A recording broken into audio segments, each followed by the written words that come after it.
High above Earth's atmosphere, reality twisted as 7 Confederate vessels tore through the fabric of space. Their sleek, crystalline ships, each nearly 2 miles long, emerged from hyperspace with practiced precision.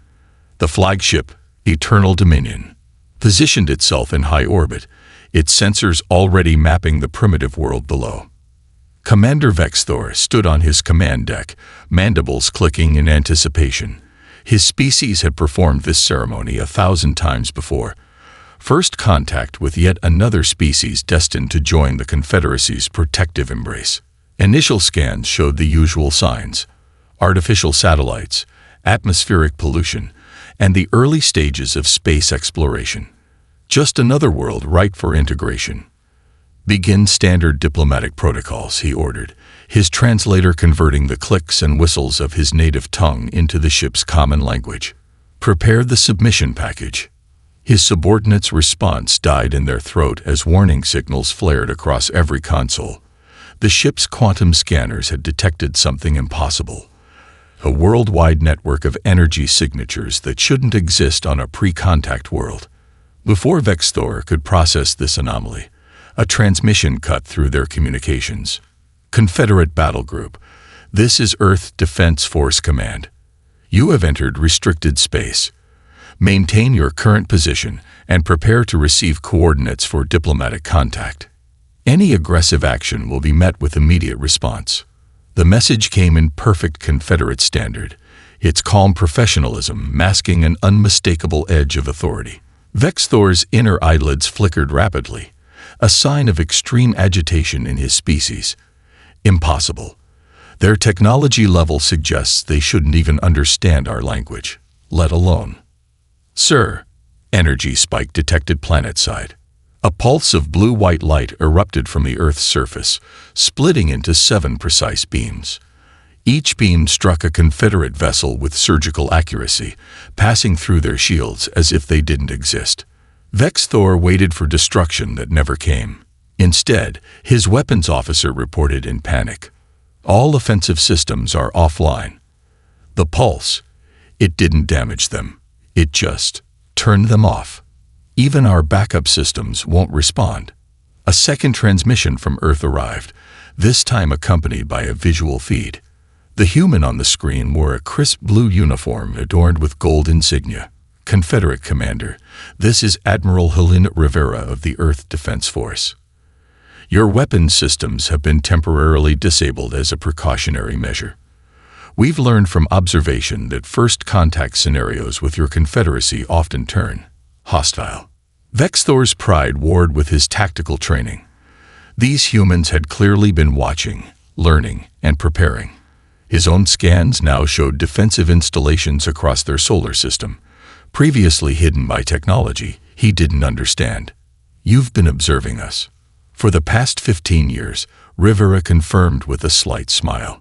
"Your stealth technology is impressive, but it has certain quantum signatures we learned to detect. We've studied your language, your tactics, and your tendency to protect other species into submission." Earth chose a different approach to first contact. The Admiral's image was replaced by a tactical display showing hundreds of defense platforms in orbit, emerging from some kind of stealth field. Ground-based weapons sites lit up across the Earth's surface, each capable of the same precision strike that had neutralized his fleet. "We are transmitting coordinates for a proper diplomatic meeting," Rivera continued as her image reappeared. "Your weapons will reactivate once you've left Earth orbit. Consider this demonstration a professional courtesy, proof that we can defend ourselves if necessary, but prefer peaceful dialogue between equals." Vexthor felt something his species rarely experienced: respect for a lesser race. These humans had turned first contact into their own game, displaying power without destruction, control without dominance. "Coordinates received, Admiral. It seems the Confederacy has much to learn about your species." "That's the point, Commander. Earth looks forward to peaceful exchange of knowledge and culture. As equals." Rivera out. As the transmission ended, Vexthor stared at the blue-green world below. His report to Confederate High Command would shake the foundations of their society. Humanity wasn't just ready for the galaxy. They had been ready and waiting, preparing defenses while studying their would-be conquerors.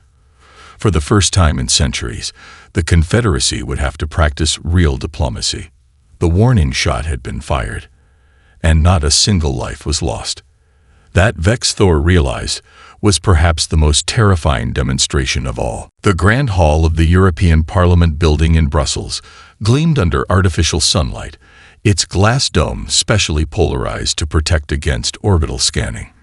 Below, human and Confederate diplomats sat across from each other at a massive oak table, centuries old and now witness to humanity's first interstellar diplomatic summit.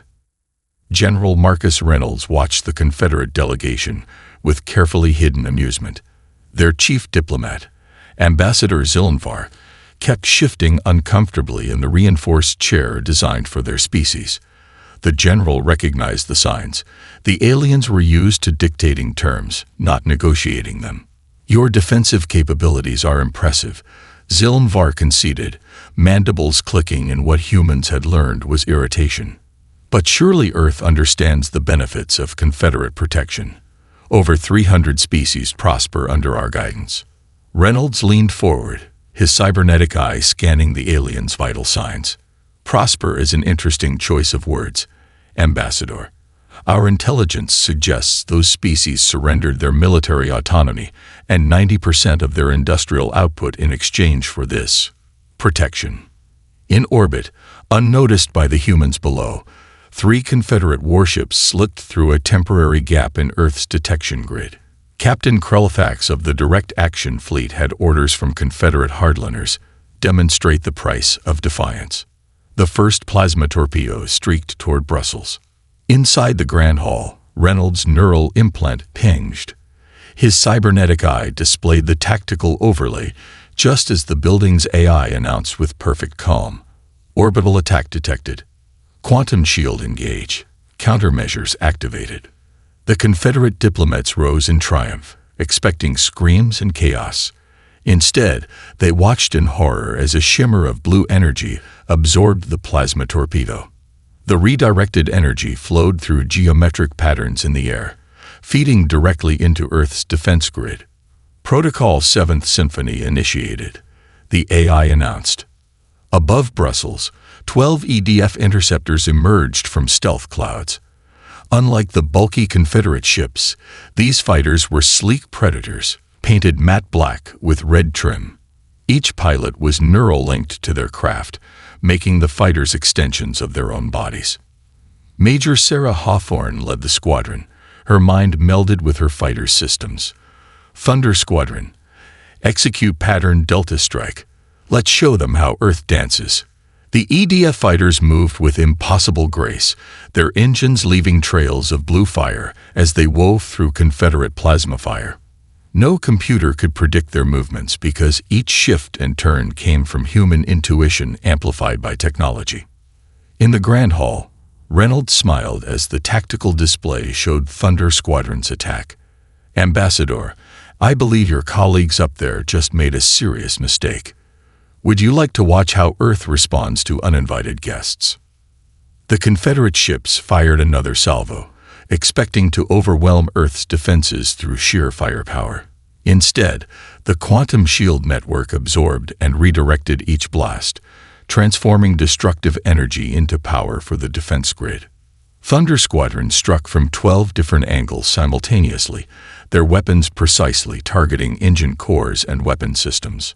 "Impossible," Zilnvar whispered as the tactical display showed all 3 Confederate ships disabled without a single hull breach.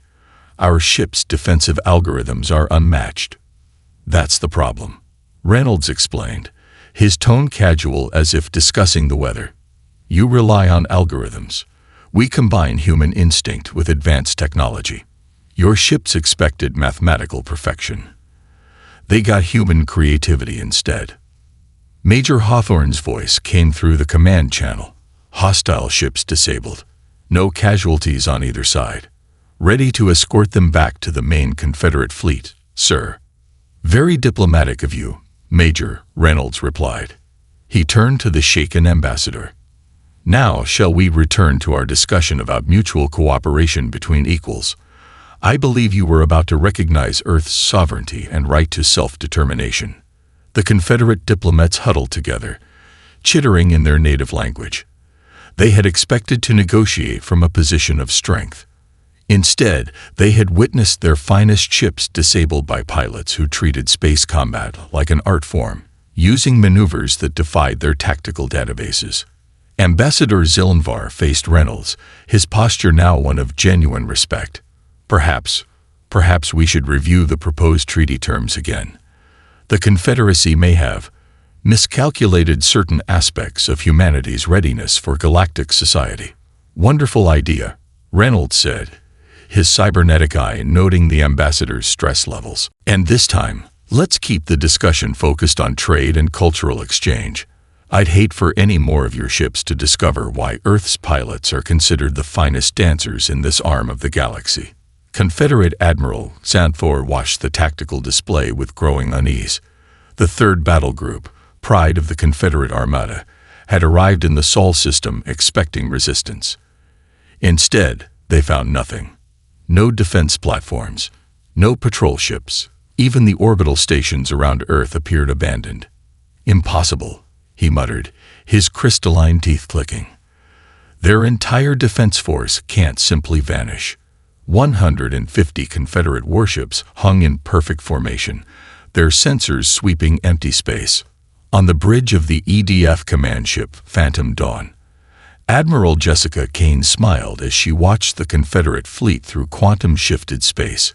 Her vessel, along with the entire Ghost Fleet, existed slightly out of phase with normal reality, a technology the Confederacy had declared impossible centuries ago. All ships signal ready, her XO. Commander James Hayes reported. Quantum shift drives are synchronized. The enemy fleet remains unaware of our presence. Kane nodded, her neural interface showing her the status of every ship in her command. The Ghost Fleet had trained for this moment for years, perfecting the art of quantum warfare. Send the challenge. Let's see how they handle a ghost story. In normal space, Admiral Xanthor's command deck suddenly lit up with thousands of warning signals. A human voice, calm and clear, echoed through every Confederate communication channel. Confederate 3rd Battle Group, this is Admiral Kane of the Earth Defense Force Ghost Fleet. Your formations are predictable, your tactics are obsolete, and your ships are surrounded. Withdraw now, or witness why humanity's physics makes your science look like children's toys. Before Xanthor could respond, space itself seemed to shatter around his fleet. The Ghost Fleet materialized from quantum shadows, their ships appearing in impossible positions, inside Confederate formations, between perfectly arranged battle lines, even above and below at angles Confederate tactics never considered.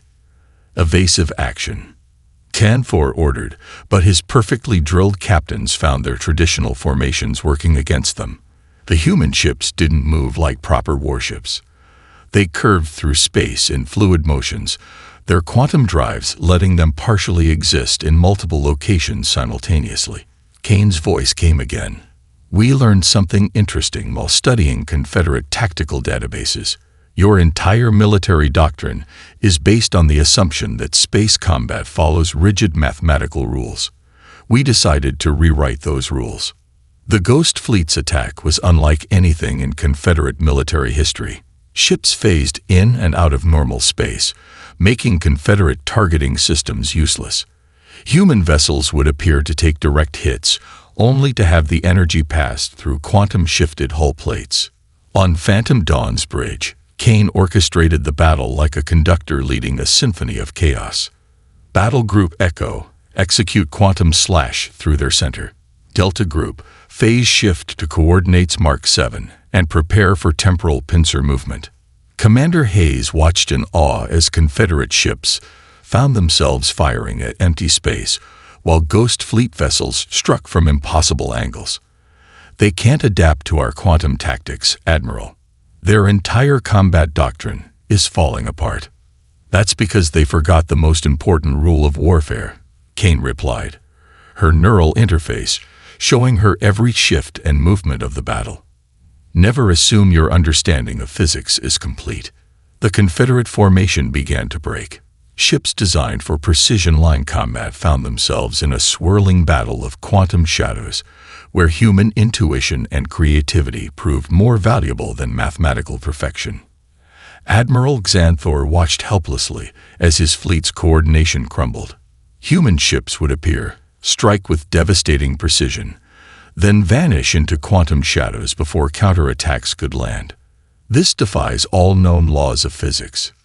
"No, Admiral," Kane's voice responded, as if hearing his outburst. "It only defies the laws you chose to stop exploring.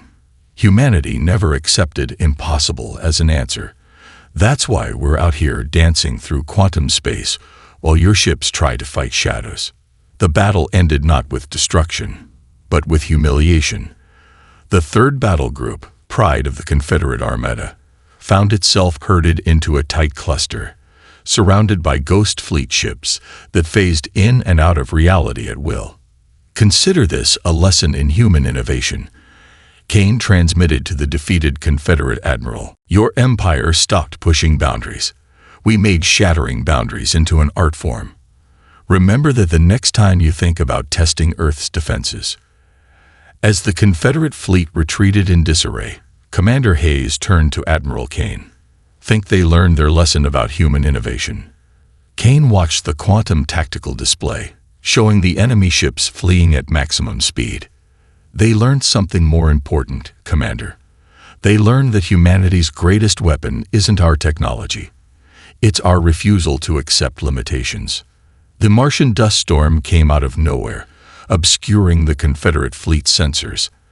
Admiral Kelvax cursed as his tactical display became a mess of red static. This wasn't a natural phenomenon. The storm carried traces of electromagnetic interference that shouldn't exist in normal sand. "Status report on the mining colony," he demanded, mandibles clicking in irritation. "Visual confirmation impossible through the storm," his sensor officer reported. "But thermal readings suggest minimal defenses. The humans appear to be evacuating their facilities." Kelvax felt his confidence return. The Confederacy had chosen Mars as a target precisely because it seemed vulnerable, a mere mining colony far from Earth's primary defenses. "Begin landing operations. Show these miners why they should have stayed on their home world." Deep within Olympus Mons, Captain Michael "Mad Dog" Morrison watched the Confederate ships descend through his command center's quantum imaging system. The storm, created by millions of nanite-infused particles from Mars mining operations, was working perfectly. "They took the bait," he transmitted to his scattered forces. "All units, execute Operation Sandtrap. Let's show them why you don't threaten Martian miners." The first Confederate dropship never saw the attack coming. What appeared to be a simple mining laser, used for cutting through Martian rock, swiveled and fired. The beam, enhanced by crystals grown in Martian zero-gravity labs, sliced through the dropship's shields like they didn't exist.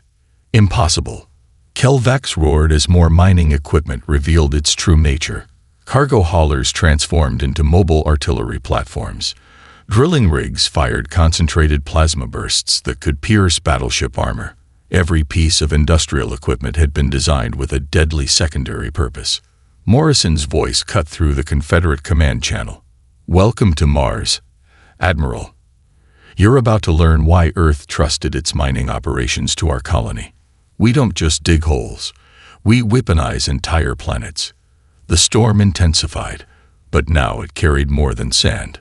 Swarms of maintenance drones, reprogrammed for combat, emerged from hidden bunkers. Their tools, designed for repairing mining equipment, proved equally effective at dismantling Confederate armor. "Sir," Kelvax's tactical officer shouted, "the humans are using mining charges to reshape the battlefield. They're collapsing entire sections of the ground beneath our landing zones." Morrison grinned as he watched the Confederate forces stumble into one trap after another. "You thought we spent decades just mining Mars. Everything we built here was designed to double as a weapon. Those processing plants you're trying to bomb, They're actually shield generators. Those cargo trains, mobile missile platforms. In orbit, the Confederate fleet detected new energy signatures from the asteroid belt. Captain Sarah Reynolds, Morrison's second-in-command, led the hidden fleet of converted mining ships into battle. These vessels, disguised as ordinary ore haulers, carried weapons forged from the very materials they once mined. "Asteroid Belt Fleet, weapons free," Reynolds commanded. "Show them what Mars-forged tungsten does to Confederate armor." The converted mining ships attacked from all directions, using their knowledge of asteroid fields to perform maneuvers no military vessel would dare attempt. Their weapons, electromagnetic mass drivers originally designed for launching ore containers, fired projectiles dense enough to punch through even the strongest Confederate shields. On the Martian surface, Morrison's forces continued their guerrilla campaign. Confederate troops found themselves fighting an enemy that seemed to emerge from the red sands themselves. Every piece of mining infrastructure concealed a weapon. Every tunnel could become a trap, and the very environment had been engineered to serve as a weapon. "Admiral," Morrison transmitted to the increasingly desperate Kelvax, "you should know something about Martian colonists. Earth chose us because we're the crazy ones. The ones who looked at an airless, radioactive desert and said, perfect place for a home. Did you really think people like us wouldn't be prepared for a fight?" The Confederate assault collapsed under the combined assault of weaponized mining equipment and the surprise attack from the asteroid belt fleet. Kelvax watched in horror as his mighty invasion force was systematically dismantled by miners and industrial equipment. Perhaps, Morrison suggested as the last Confederate ships retreated, "You should go back and explain to your superiors why attacking people who reshape planets for a living wasn't your brightest idea. Mars will be here if you want to try again. But next time, we might not leave enough of your fleet to carry the message home."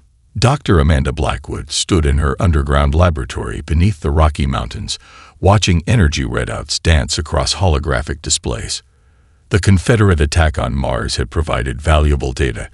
Each blast against Earth's defenses had made Project Phoenix stronger. Energy conversion rate at 99.8%, her AI assistant reported. The latest Confederate weapons barely register as a power drain anymore. She smiled, brushing a strand of red hair from her face. The project that had consumed 15 years of her life was finally reaching perfection. "Show me the total power accumulated from their attacks." The display shifted, revealing a number that would have terrified the Confederacy. Every shot fired at Earth or its colonies had been feeding power into a vast energy storage network, not just blocked, converted, stored, and refined. The lab's quantum sensors pinged. "Director," the AI announced, "we have multiple dimensional breaches. Confederate stealth units detected." "Right on schedule," Amanda muttered. She didn't reach for a weapon. She didn't need one. "Maintain protocol containment. Let's show our visitors what they're really dealing with." 6 Confederate assassins materialized in the lab, their adaptive camouflage failing against the facility sensors. They expected to find a defenseless scientist. Instead, they found themselves frozen in place as the room's gravitational field shifted. "Gentlemen," Amanda addressed the paralyzed assassins, "welcome to Project Phoenix. I assume you're here to steal our secrets or kill me. Possibly both. Unfortunately for you, this facility doesn't just research defensive technology. It is defensive technology." She walked among the immobilized intruders, their advanced combat suits useless against fields they couldn't understand. "You see, humanity had a different approach to galactic physics. While the Confederacy built bigger guns, we ask ourselves, what if the best defense isn't just a good defense? What if defense could become the ultimate weapon?" The laboratory walls shifted, revealing layers of crystalline structures pulsing with stored energy. Every attack against Earth since first contact has been absorbed, converted, and stored. Your plasma torpedoes, gravity bombs, dimensional shredders, all of that energy is now ours to use. One of the assassins managed to speak. "Impossible. Energy cannot be." cannot be converted with perfect efficiency. Amanda completed his thought. That's what your scientists claimed. They stopped looking for solutions because they decided it couldn't be done. Humanity has a habit of ignoring such limitations. She gestured, and a holographic display showed the Earth surrounded by webs of energy. Power collected from every Confederate attack. Your military leadership thought they were wearing us down. Instead, they've been charging the largest battery ever created. The facility's AI interrupted. Director, Confederate capital ships detected entering the solar system. They appear to be charging primary weapons. Perfect timing. Amanda smiled. Initiate Phoenix Protocol. Show them what happens when you attack a species that turns defense into an art form. Across Earth and its colonies, crystalline networks activated. The energy collected from countless Confederate attacks surged through channels designed by humanity's finest minds. A shield unlike anything the galaxy had seen before enveloped not just Earth, but the entire solar system. In orbit, Confederate ships fired their strongest weapons, expecting to finally overwhelm Earth's defenses. Instead, they watched in horror as their attacks were not just stopped, but reversed. Their own energy, refined and enhanced by Project Phoenix, turned back upon them. Send the analysis to Earth Defense Command, Amanda instructed her AI as she watched the Confederate fleet retreat in disarray. They should know their next attack will only make us stronger. She turned back to the assassins, still held motionless by gravitational fields. Now, I'm going to offer you a choice. You can return to your leaders with a warning about what happens when you underestimate human innovation, or you can stay and help me demonstrate more of Project Phoenix's capabilities. Either way, you'll be contributing to Earth's defense, willingly or not. The assassins chose to retreat, their dimensional technology barely functioning under the facility's influence. As they vanished, Amanda returned to her work, knowing the Confederacy would soon face a difficult realization. They had spent years unknowingly building humanity's ultimate defense system, one attack at a time. Phoenix Protocol operating at full capacity, the AI reported. All systems ready for the next phase. Good, Amanda replied, watching the energy matrices pulse with stored power. Let them come. Every attack makes us stronger. Every defeat teaches us more. That's the true power of Project Phoenix. We don't just survive. We evolve. Chief Researcher Velifax stared at the holographic display, his 4 eyes blinking in sequence as he processed the data. The laboratory aboard the Confederate science vessel Truth Seeker had been analyzing human biological and psychological patterns for months. What they found disturbed him deeply. Play the comparison simulation again, he ordered his research team. The display shifted, showing parallel evolutionary paths, one for standard galactic species, another for humans. As you can see, he addressed the Confederate High Command through quantum link. Humanity's development defies every pattern we've observed in sentient species. While others evolved in stable environments, humans adapted to a world that actively tried to kill them. The simulation showed Earth's history, rapid temperature swings, shifting magnetic poles, radioactive materials, aggressive predators, and countless diseases. Where other worlds nurtured their dominant species, Earth had forged humanity through constant challenges. Their gravity alone should have crushed them, one admiral commented. Yet they adapted, grew stronger. Precisely, Velifax continued. And that's just their physical evolution. Their psychological development is even more remarkable. Look at their response to the concept of impossibility. The display shifted to show human achievements throughout history. Every time they encountered a barrier, they found a way through, over, or around it. Their scientific progress didn't follow predictable paths. It exploded in unexpected directions. Most species, he explained, develop technology linearly. They master fire, then metallurgy, then industrial processes, each step building logically on the last. Humans, they see connections we miss. They make leaps of logic that shouldn't work, but somehow do. The simulation highlighted Project Phoenix as an example.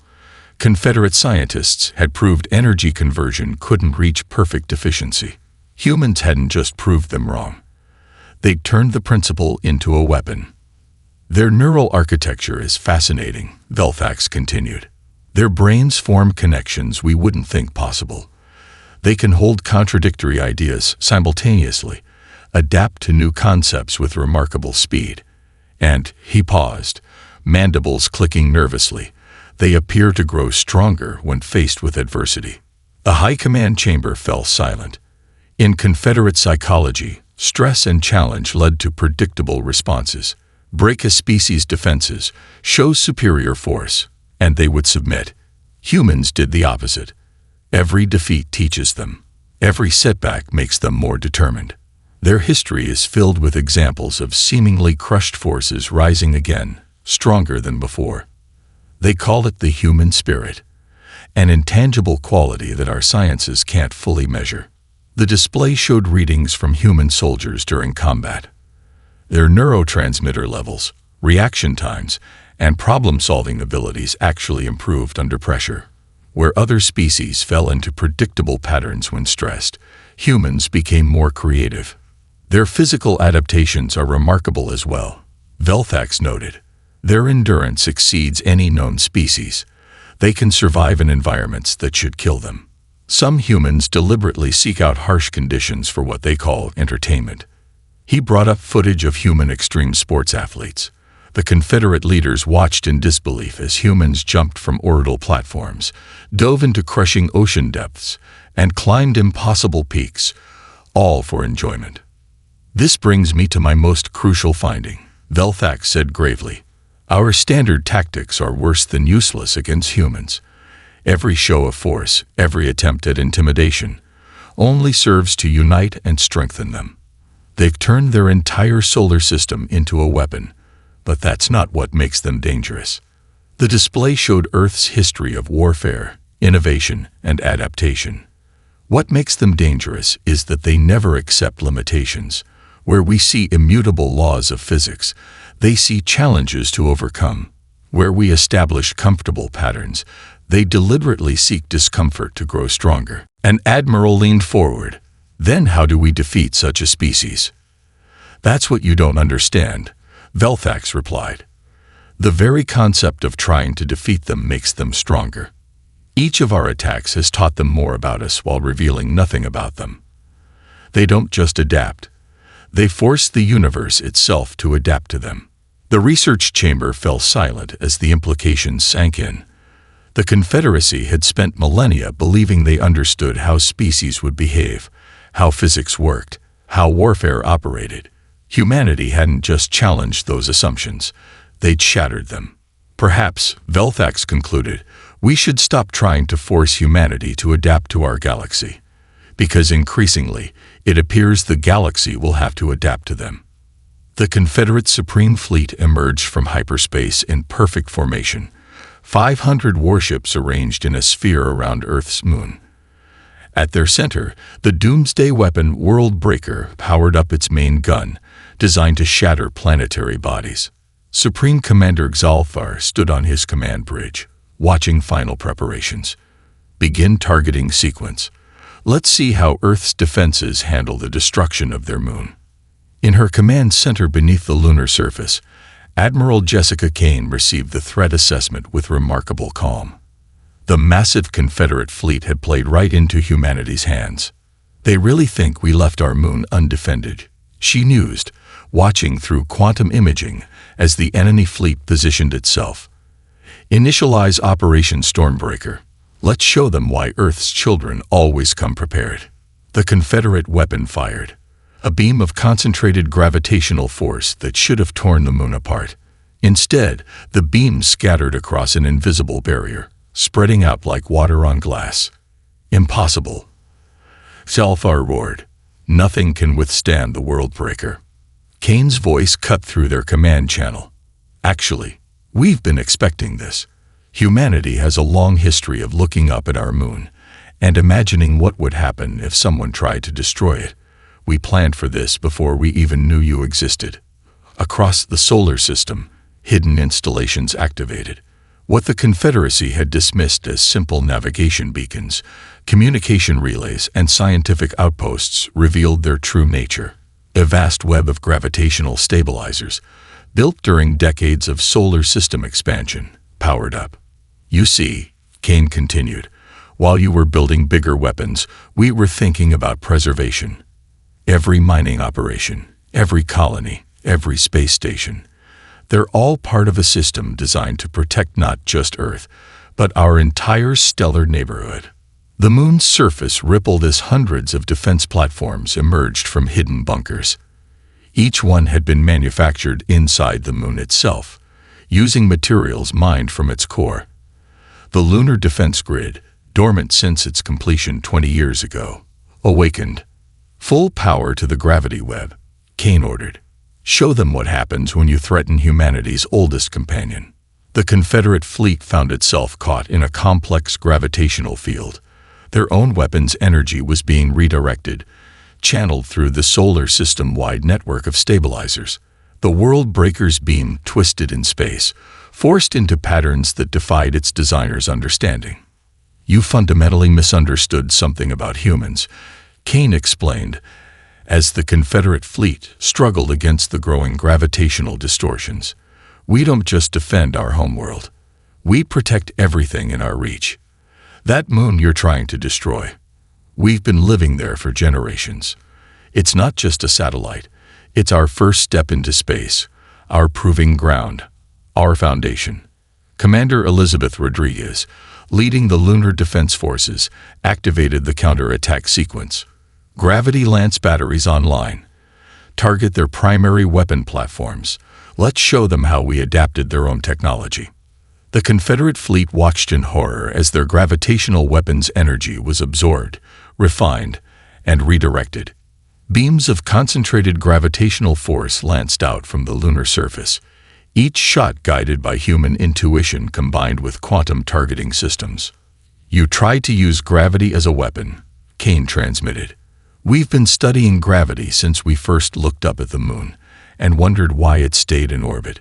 Did you really think we wouldn't master it ourselves? The World Breaker, pride of the Confederate fleet, found its own power turned against it. The weapon's energy core destabilized under the influence of human gravity manipulation technology, forcing an emergency shutdown. Stand down your fleet, Kane commanded, or we'll demonstrate what happens when you push gravitational physics beyond your understanding. Your weapon only scratched the surface of what's possible. Want to see what human scientists can do with gravitational fields? Zalthar watched his mighty fleet trapped in a web of gravitational forces that shouldn't exist. Every attempt to break free only fed more power into the human defense grid. They had walked into a trap centuries in the making. Perhaps, Kane suggested as the Confederate fleet powered down their weapons, you should return home and explain why attacking a species that turned an entire solar system into an integrated defense platform wasn't your best strategic decision. Earth will be here, along with our moon, if you want to try again. The Grand Assembly Hall on Europa Station hummed with anticipation. Representatives from 30 former Confederate client races gathered beneath the crystal dome, watching Jupiter's swirling storms through the transparent ceiling. This wasn't just another diplomatic meeting. It was the birth of something new. Admiral Jessica Kane stood at the podium, her dress uniform gleaming under the starlight. Beside her, Dr. Amanda Blackwood adjusted holographic displays, showing the proposed defense network that would protect every world joining the Turin Accord. For centuries, Kane addressed the assembled delegates. The Confederacy claimed their dominance was about protection. They demanded submission in exchange for security. Today, we offer something different. True defense, freely given, with no surrender of sovereignty required. The holographic display shifted, showing the integrated defense systems that had protected Earth. Dr. Blackwood stepped forward, her voice clear and confident. Every world that joins the Accord will receive access to our defensive technologies, not as subjects, but as equals. Project Phoenix isn't just about protecting Earth. It's about ensuring every species can stand on their own. In the audience, Confederate observer Zixtal watched with a mixture of awe and resignation. His people had spent generations believing their way was the only path to galactic stability. Now, humans had proven otherwise. The Terran Accord isn't an empire, Kane continued. It's a partnership. Each member maintains their independence, their culture, their right to self-determination. What we offer is the shield, the technology and training to ensure no species ever needs to bow to another for protection. Delegates murmured as the display showed the results of humanity's defensive innovations. Worlds that had suffered under Confederate protection now stood ready to defend themselves. The quantum shields, gravity manipulation systems, and phase shift technologies that had protected Earth would now guard dozens of worlds. Ambassador Lyra of the Centauri Collective rose to speak. My people were among the first to break from the Confederacy after witnessing Earth's defense of Mars. We expected retaliation. Instead, humanity showed us how to protect ourselves. For the first time in 10 generations, we stand truly free. The holographic display shifted again, showing the network of defensive installations spreading across the galaxy. Each point of light represented a world learning to stand on its own, supported but not controlled by human innovation. The galaxy is changing, Dr. Blackwood explained. The age of empires built on force is ending. We're entering an era where every species can be secure in their sovereignty. Earth's defense force doesn't seek to rule. We seek to teach, to share, to protect. From his observation post, Zixtal recognized the profound shift this represented. The Confederacy had always assumed that power meant control. Humans had found another way. Strength through cooperation. Defense through mutual support. Kane raised her hand, and the display showed the full scope of the Accord's defensive network. Every world you see here has learned what humanity discovered long ago. True strength lies not in the ability to conquer, but in the power to protect. We don't need to dominate to be secure. We only need to stand together. The assembly hall erupted in applause as delegates rose to sign the accord. Each signature represented not just a world choosing freedom, but a species embracing a new way of thinking about galactic security. Dr. Blackwood watched the proceedings with satisfaction. They're not just accepting our protection, she said quietly to Kane. They're learning to protect themselves. That's always been the goal, Kane replied. Not to rule the galaxy, but to ensure everyone has the right to choose their own path. The best defense isn't a bigger weapon. It's making sure everyone has a shield. As the ceremony concluded, Zixtal approached the human leaders. My superiors warned that humans would seek revenge for our attacks.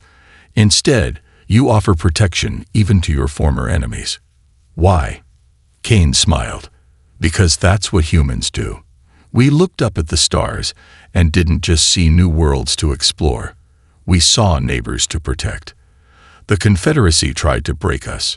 Instead, they taught us how to be stronger, not just for ourselves, but for everyone.